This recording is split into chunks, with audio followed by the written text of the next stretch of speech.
Hello and welcome to Books of Blood. My name is John, and today, once again, horror across America is on the move, and we've got two states once again today. We're going to be talking about Kentucky and Louisiana. Alright, so that being said, let's go ahead and get underway with the books that are set in the great state of Kentucky. All right, my brother lives in Kentucky when he's not in Florida. I swear I never know. Somebody will ask me, where does your brother live? I go, Kentucky and Florida, I think. I don't know. It's like he splits his time between them. Anyway, the first book we're going to talk about today is Devil's Creek, and this is by Todd Keisling. About 15 miles west of Stafford, Kentucky, lies Devil's Creek. According to local legend, there used to be a church out there, home to the Lord's Church of Holy Voices, a death cult where Jacob Masters preached the gospel of a nameless God. And like most legends, there's truth buried among the roots and bones. In 1983, the church burned to the ground following a mass suicide. Among the survivors were Jacob's 6 children and their grandparents, who banded together to defy their former minister. Dubbed the Stafford Six, these children grew up amid scrutiny and ridicule, but their infamy has faded over the last 30 years. Now their ordeal is all but forgotten, and Jacob Masters is nothing more than a scary story told around campfires. For Jack Tremley, one of the 6, memories of that fateful night have fueled a successful art career and a lifetime of nightmares. When his grandmother Imogene dies, Jack returns to Stafford to settle her estate. What he finds waiting for him are secrets Imogene kept in her youth, secrets about his father and the church, secrets that can no longer stay buried. The roots of Jacob's buried God run deep, and within the heart of Devil's Creek, something is beginning to stir. And that is Devil's Creek, and that is by Todd Keisling. And this is one that I can say that I have read, and I, for one, loved it. Okay? So there you go. Next up, we've got The Con Season, and this is by Adam Cesar. Horror movie starlet Clarissa Lee is beautiful, internationally known, and completely broke. To cap off years of questionable financial and personal decisions, Clarissa accepts an invitation to participate in a fully immersive fan convention. She arrives at an off-season summer camp and finds what was supposed to be a quick buck has become a real-life slasher movie. Deep in the woods of Kentucky, with a supporting cast of B-level celebrities, Clarissa must fight to survive the deadly game that the con's organizers have rigged against her. A demented, funny, bloody, and strangely poignant horror novel from the acclaimed author of Tribesman, 0 Lives Remaining, and Mercy House. And that was The Con Season, and that is by Adam Cesar. All right? And my cat is in here with me, so any little noises you hear, it is my cat, Negan, who has to be the center of attention. Go figure. Anyway, next up, we've got Husk, and this is by Rachel Autumn Deering.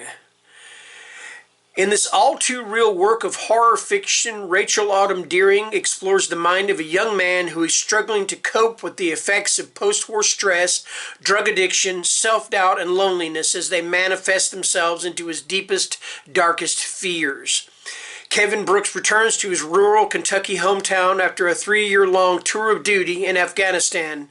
He has lost the grandparents who raised him, his lifelong best friend, and his trust in the government he once proudly served.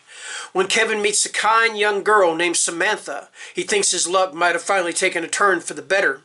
But something else has its eye on Kevin, something dark and brooding and mean, something that knows Kevin better than he knows himself. And that is Husk by Rachel Autumn Deering. All right. Okay, and I think this is the last one. Excuse me. I think this is the last one for Kentucky And this is Satanic Summer, and this is by Anderson Prunty. Doug Backus is a normal young man trying to lead a clean Christian life, but when mysterious and gruesome deaths begin occurring in his town of Clover, Kentucky, he learns that his life can never be as wholesome as he wants. Along with his heathen friend Crank and pariah neighbor Whitney, he becomes involved in an exploration of the town's secrets that will either lead them to their doom or answer all the questions Doug has about almost everything. Only one thing becomes certain: salvation is not an option. From Anderson Prunty, author of Fuckness and Hi, I'm a Social Disease, comes a sleazy horror comedy about friendship, religion, and satanic orgies. And that is Satanic Summer, and that is by Anderson Prunty. Okay?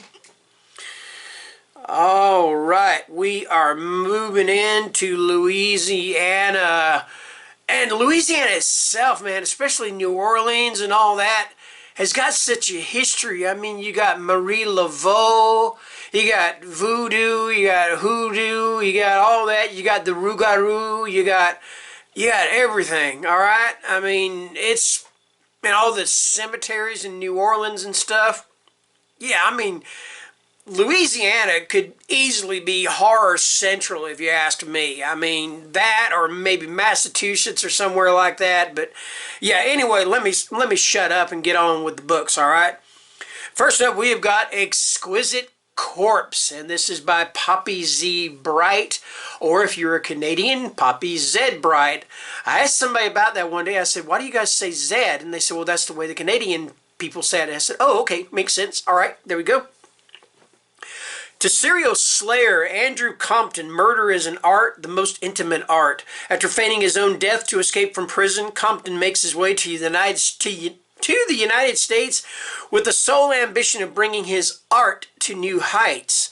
Tortured by his own perverse desires and drawn to possess and destroy young boys, Compton inadvertently joins forces with Jay Byrne, a dissolute playboy who has pushed his art to limits even Compton hadn't previously imagined.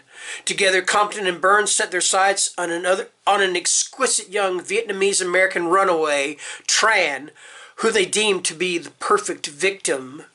Swiftly moving from the grimy streets of London's Piccadilly Circus to the decadence of the New Orleans French Quarter, Poppy Z. Bright dissects the landscape of torture and invites us into the mind of a killer. Exquisite Corpse confirms Bright as a writer who defies categorization. It is a novel for those who dare trespass where the sacred and profane become one. And that is Exquisite Corpse, and that is by Poppy Z. Bright. All right. Now, if I'm going to be talking about Louisiana and horror, and I left this next book out, you guys, especially those of you who are fans of this writer, I have read some of her books. I like the first two in the series. All right. I haven't read much more by her, but I know that she is iconic among horror writers, and I am talking about, the book I am talking about is Interview with the Vampire, and of course it is by the late Anne Rice. All right, I'm going to tell you right now, this is a very long synopsis. In fact, you know what? I'm not going to read the synopsis as it is on here because, like I said, it is incredibly long. If you don't know what Interview with the Vampire is about, all I can tell you is pick up the book and read it. It is just what it says it is. It is about this, I can't remember how old Louis is, but I'm going to say he's about 400 years old, maybe 500 years old. And he is telling his life story to this reporter, interviewer, whatever. He is telling about his life with how he became a vampire, his life of aristocracy, or I can't remember how to pronounce it, and his meeting the vampire Lestat, their adventures together, his meeting Claudia, the young girl who is 10 years old, but she is going to be eternally 10 years old, all right? That is what Interview with the Vampire is about. I may not be giving the best description of it, but it's just, it is just such a long synopsis that, yeah, the best thing to say about Interview with the Vampire is just read the book, okay? That's the synopsis. Read the book, because it is absolutely awesome. If she never wrote another book in that series, she would be remembered for this particular book, because it is absolutely iconic, legendary, whatever you want to call it, in the annals of not only horror fiction or vampire fiction, just in books in general. It's fantastic. So there you go. Interview with the Vampire by Anne Rice. Now let me scroll through this long. Like I said, it's long. It's taken up about 5 pages of this thing, and that's just too much. All right, so the next book we're going to be talking about is Seed, and this is by Anya Alborn.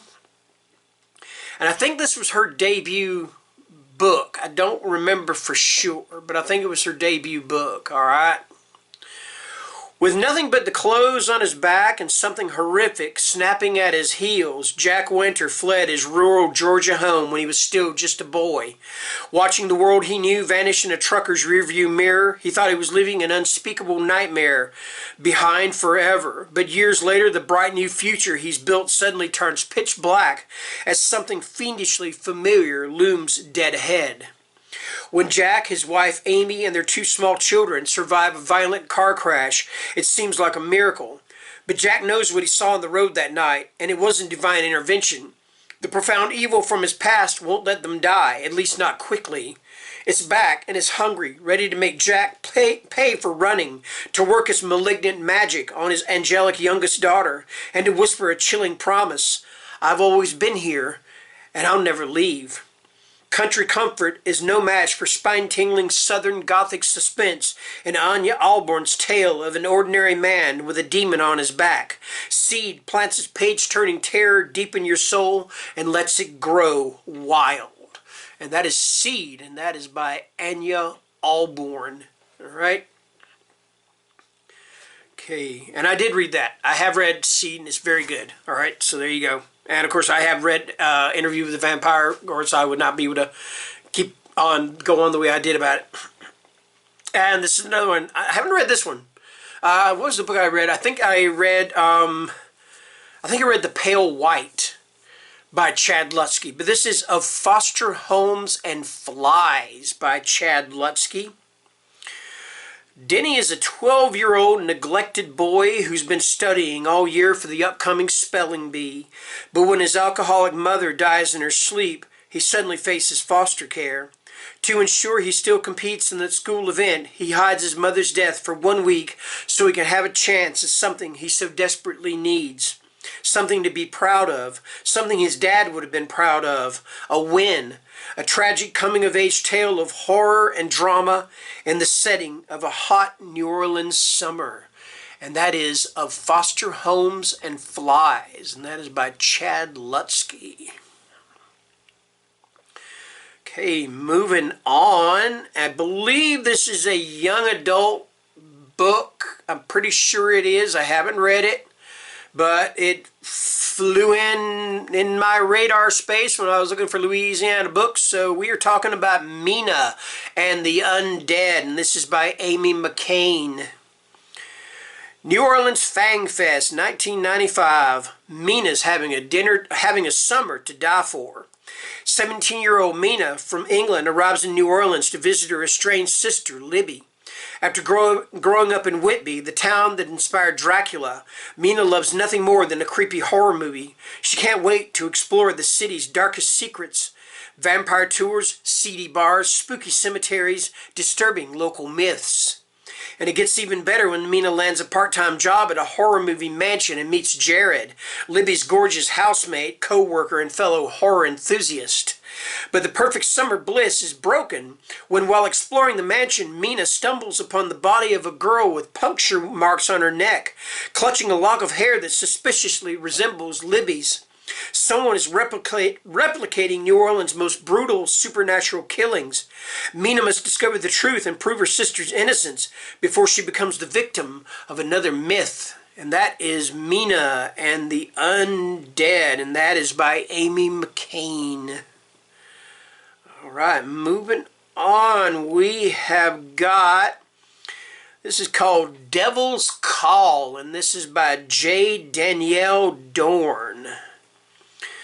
On a dark night in the summer of 1859, 3 men enter the home of Dr. Matthew Callahan and shoot him dead in front of his pregnant wife. Unbeknownst to them, Lilian, his wife, hails from a long line of women gifted in ways that scare most folks, the witches of the McPherson clan, and her need for vengeance is as vast and unforgiving as the Great Plains themselves. Written to the child she carries, Devil's Call traces Lilian's quest from the Nebraska Territory to Louisiana to the frozen Badlands to bring to justice the monster responsible for shooting her husband in the back. This long-rifled witch will stop at nothing and risk everything in her showdown with evil. And I believe this book, I believe it was compared, somebody said it was like The Witch meets, I can't remember who they said. I want to say The Witch meets Bone Tomahawk, but I'm not sure if that was the same. I know The Witch was part of it and Bone Tomahawk. I'm probably thinking that way because both those are just awesome movies. If you've never seen either one of them, check them out. Bone Tomahawk is awesome. Witch is awesome. Anyway, I'm going to shut up. Moving on, we have got from George R.R. Martin, we have got Fever Dream. Abner Marsh, a struggling riverboat captain, suspects that something's amiss when he is approached by a wealthy aristocrat with a lucrative offer. The hauntingly pale, steely-eyed Joshua York doesn't care that the icy winter of 1857 has wiped out all but one of Marsh's dilapidated fleet, nor does he care that he won't earn back his investment in a decade. York's reasons for traversing the powerful Mississippi are to be none of Marsh's concern. No matter how bizarre, arbitrary, or capricious York's actions may prove, not until the maiden voyage of Fever Dream does Marsh realize that he has joined a mission both more sinister and perhaps more noble than his most fantastic nightmares and humankind's most impossible dream. And that is Fever Dream, and that is by George R.R. Martin. And that is going to do it with our Horror Across America tour of Kentucky and Louisiana. So until next time, take care and stay scared. Bye-bye.